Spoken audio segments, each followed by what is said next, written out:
और इस बीच पुलिस के सूत्रों ने दावा किया कि 13 दिसंबर को संसद की सुरक्षा में सेंधमारी का मास्टरमाइंड ललित झा नहीं बल्कि कोई और है, क्योंकि इस घटना की जांच में जुटी दिल्ली पुलिस की टीम ने इस खतरनाक साजिश में शामिल 2 और संदिग्धों की पहचान की है। और इसी वजह से सूत्र ये दावा कर रहे हैं कि संसद के अंदर और बाहर हुए इस बवाल का मास्टरमाइंड कोई और है। 13 दिसंबर को संसद की सुरक्षा में सेंध लगाई गई थी। उस रोज संसद की सुरक्षा व्यवस्था को भेदते हुए 2 आरोपी मनोरंजन और सागर सदन के अंदर दाखिल हो गए थे। दोपहर करीब 1 बजे दोनों ने दर्शक दीर्घा से लोकसभा में छलांग लगा दी थी। उनके कूदने के बाद वहां कोहराम मच गया था। हालांकि वहां मौजूद सांसदों ने दोनों को पकड़ लिया था, लेकिन पकड़े जाने से ठीक पहले दोनों आरोपियों ने वहां स्मोक अटैक किया था। ठीक उसी समय संसद के बाहर भी आरोपी नीलम और अमोल ने बवाल कर दिया था। उस मामले में पुलिस इन चारों आरोपियों के अलावा ललित झा और उसके दोस्त महेश को गिरफ्तार कर चुकी है।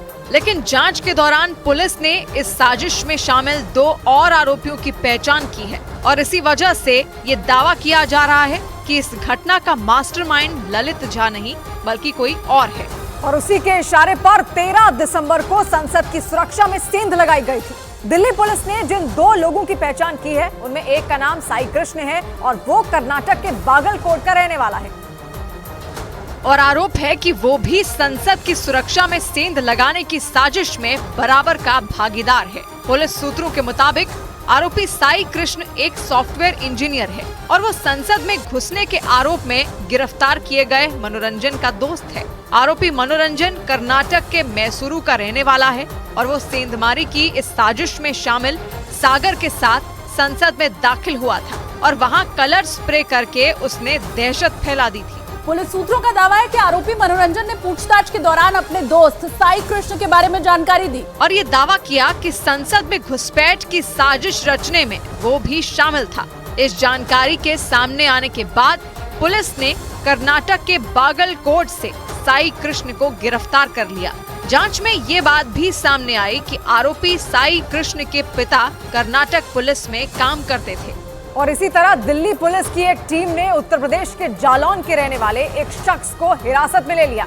जानकारी के मुताबिक हिरासत में लिए गए उस आदमी का नाम अतुल कुलश्रेष्ठ है। पुलिस सूत्रों का दावा है कि अतुल भी संसद में सेंध लगाने की साजिश में गिरफ्तार आरोपियों के संपर्क में था और आरोप है कि उसे भी 13 दिसंबर को संसद के अंदर और बाहर हुए बवाल की पूरी जानकारी थी।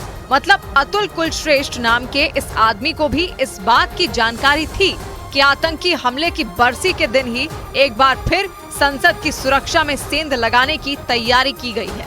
अतुल की पहचान तब हुई जब पुलिस ने एक रोज पकड़े गए सभी आरोपियों को आमने सामने बैठाकर पूछताछ की और इसी दौरान आरोपियों ने अतुल का नाम उगल दिया। जानकारी के मुताबिक 50 साल का अतुल उत्तर प्रदेश के जालौन का रहने वाला है और वो बेरोजगार है। संसद की सेंधमारी में अतुल का नाम सामने आने के बाद दिल्ली पुलिस की एक टीम ने फौरन उसे भी हिरासत में ले लिया।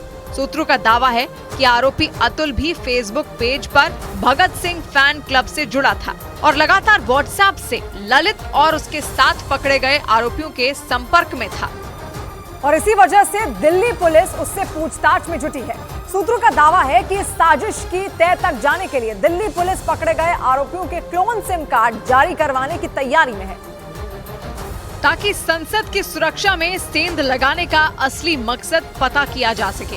पुलिस सूत्रों का दावा है कि 13 दिसंबर को हुई इस घटना को अंजाम देने से पहले ललित झा ने चारों आरोपी नीलम, अमोल, सागर और मनोरंजन की मोबाइल फोन ले लिए थे। घटना के बाद वो दिल्ली से राजस्थान के नागौर भाग गया था और वहीं उसने सबूत मिटाने के लिए सभी मोबाइल फोन जला दिए थे।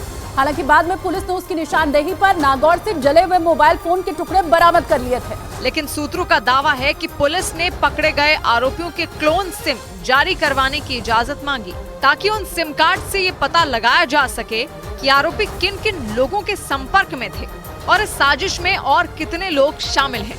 सूत्र बताते हैं कि पुलिस इस साजिश का असली मकसद पता करने में भी जुटी है, क्योंकि शक ये है कि कुछ मुद्दों पर सिर्फ सरकार का ध्यान खींचने के लिए इतनी बड़ी साजिश को अंजाम नहीं दिया जा सकता है।